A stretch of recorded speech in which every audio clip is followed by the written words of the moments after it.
Jadi kematian Arum karena cincin ini? Saya nggak bermaksud mencelakakan Arum, Bu. Saya hanya ingin menolong kakak ipar saya. Makanya saya kasih cincin merah ini supaya Arum tidak berani lagi memelet Mas Leo. Karena setiap kali Arum memelet Mas Leo, pasti badannya akan terasa kesakitan seperti kesetrum.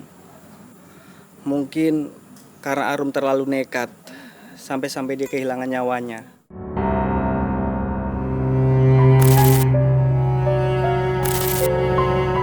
Ada apaan sih?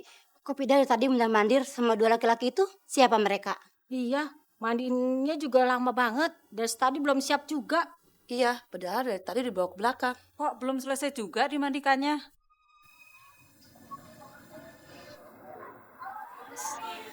Biar Pak Bram yang melepaskan cincin itu ya.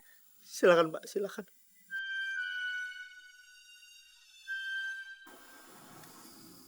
Bismillahirrahmanirrahim. Alhamdulillah ya Allah. Oh, terima kasih ya Allah. Terima kasih. Untung ada Bapak. Cincin ini bisa lepas. Kalau tidak ada Bapak, kemungkinan cincin ini bisa terbawa ke liang lahat istriku ya. Cincin ini dari saya, Pak. Jadi kalian yang menyantet anak saya dan membunuh anak saya seperti ini? Ibu, Biar mereka semua tahu kalau mereka yang membunuh anak saya. Bu, Ibu, saya mohon maaf, Bu. Tapi saya dan adik saya tidak ada niatan untuk membunuh putri Ibu. Bohong. Kalian tuh bohong, kenyataannya seperti ini anak saya. Kalian bohong. Bu, tolong ya.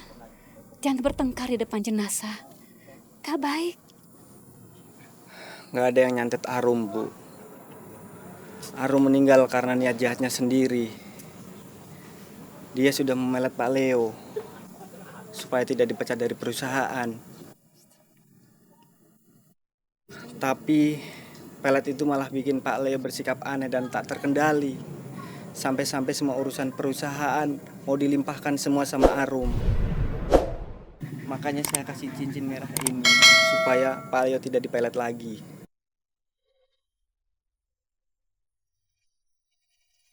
Jadi kematian Arum karena cincin ini? Saya nggak bermaksud mencelakakan Arum, Bu. Saya hanya ingin menolong kakak ipar saya.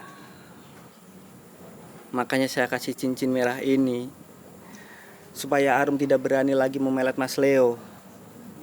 Karena setiap kali Arum memelet Mas Leo, pasti badannya akan terasa kesakitan seperti kesetrum. Mungkin karena Arum terlalu nekat, sampai-sampai dia kehilangan nyawanya. Sudahlah, semua permusuhan dan ganjalan di hati diselesaikan saja di sini. Jangan lagi ada dendam, supaya almarhumah bisa pergi dengan tenang. Maafkan kami, Pak. Saya tidak tahu kalau anak saya sampai berbuat seperti itu. Maafkan kami, maafkan. Saya rasa semua ini dilupakan, Bu. Kasihan almarhumah. Pak, kami sudah ikhlas kok. Apa yang telah terjadi kepada istri saya. Alhamdulillahirrabbilalamin. Jadi sekarang jenazah sudah bisa dimandikan. Mohon yang bukan mahram silahkan keluar. Mari, Pak. Terima kasih, Pak. Waalaikumsalam.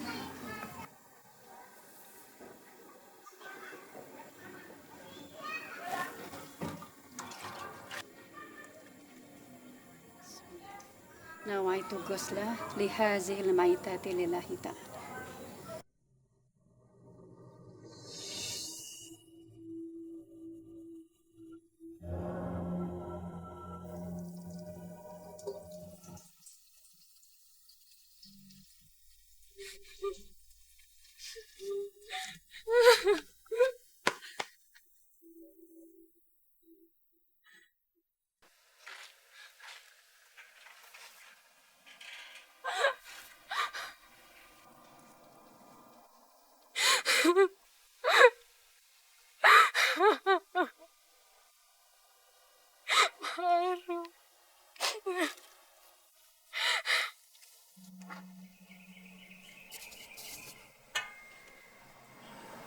Vida.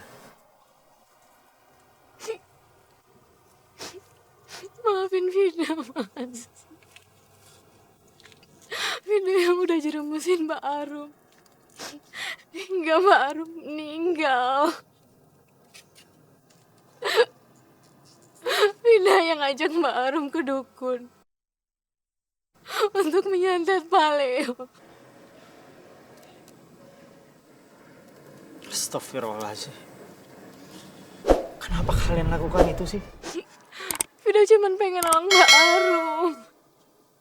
Dia nggak mau kehilangan pekerjaannya, Mas. Dia udah lakukan segala cara, termasuk dengan melakukan suap untuk dapetin proyek itu. Tapi Pak Leo malah marah dan nggak mau pekerjakan dia lagi. Ke dukun, kita harus pakai cara yang halus, Mbak. Biar Pak Leo itu hatinya luluh dan percaya lagi sama Mbak. Taruh rambut ini di bawah keset kaki di depan pintu rumahmu. Pada saat kamu melewatinya, hati yang punya rambut akan bergetar dan ingat padamu terus. Bahkan segala permintaanmu akan dikabulkan.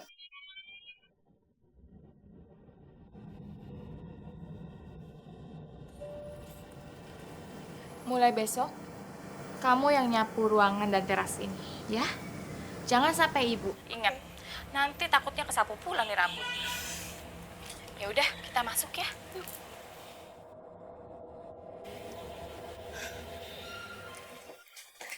Sekali lagi, Mbak.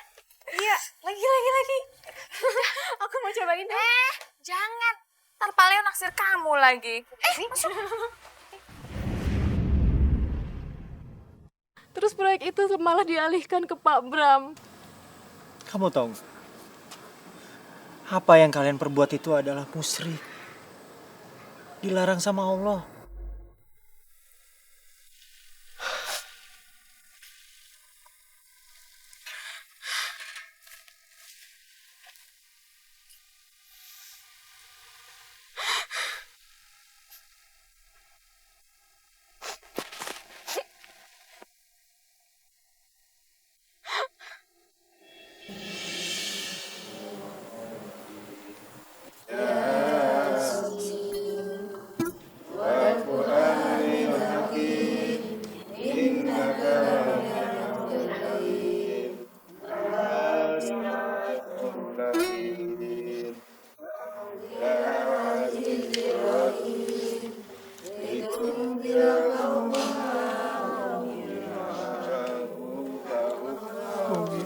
Allah mengampuni dosaku.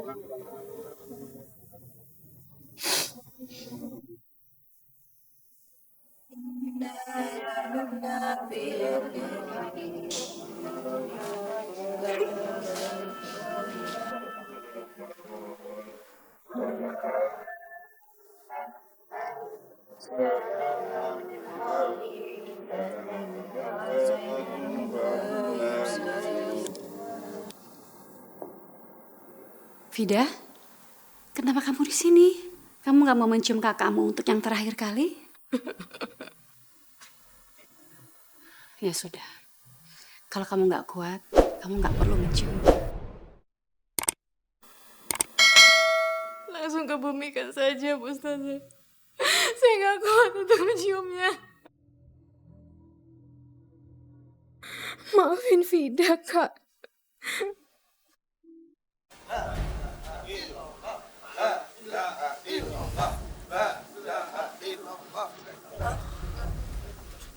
Berat Pak ya? Tahan Pak, tahan. La ilaha illallah. La ilaha illallah. La ilaha illallah. La ilaha illallah. La ilaha illallah. La ilaha illallah.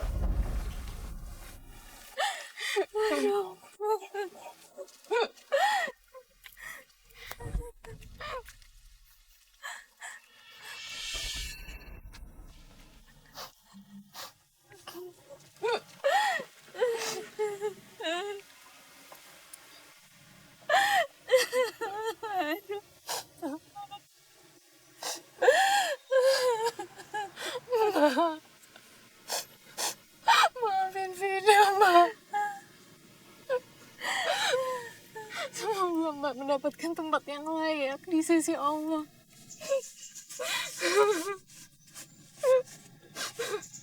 Mbak Arum.